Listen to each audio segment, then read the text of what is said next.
Sosok MP, mahasiswi viral tabrak emak-emak hingga tewas di Pekanbaru, positif narkoba pulang dugem.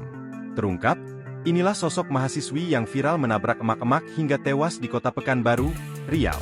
Kejadian mahasiswi menabrak emak-emak itu jadi perbincangan karena geram dengan aksinya usai kejadian masih santai main HP. Pasalnya, mahasiswi usia 21 tahun itu telah merenggut nyawa korban, Renti Marningsih. Dilansir dari tribunnews.com, MP berstatus sebagai seorang mahasiswi. Ia berkuliah di Universitas Abdurrahman Pekanbaru. Dikutip dari Pangkalan Data Pendidikan Tinggi, MP masih aktif sebagai mahasiswi 2023-2024 genap. Sedangkan jurusan yang MP ambil adalah S1 Psikologi. Belakangan terungkap, sebelum menabrak emak-emak hingga tewas, MP sempat dugem. Fakta ini dibenarkan oleh Kasat Lantas Polresta Pekanbaru Kompol Alvin Agung Wibawa.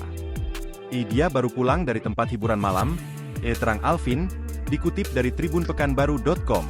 Alvin dalam kesempatannya juga mengungkap fakta lain. MP ternyata dalam pengaruh narkoba saat menabrak korban. Polresta Pekanbaru bergerak cepat melakukan pendalaman tabrakan yang melibatkan MP.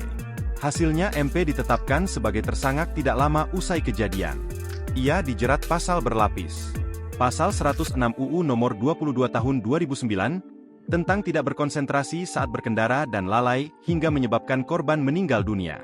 Pasal 310 ayat 4 yang berbunyi dalam hal kecelakaan sebagaimana dimaksud pada ayat 3, yang mengakibatkan orang lain meninggal dunia, dipidana dengan pidana penjara paling lama 6 tahun dan atau denda paling banyak 12 juta rupiah. Download Tribun X sekarang, menghadirkan lokal menjadi Indonesia.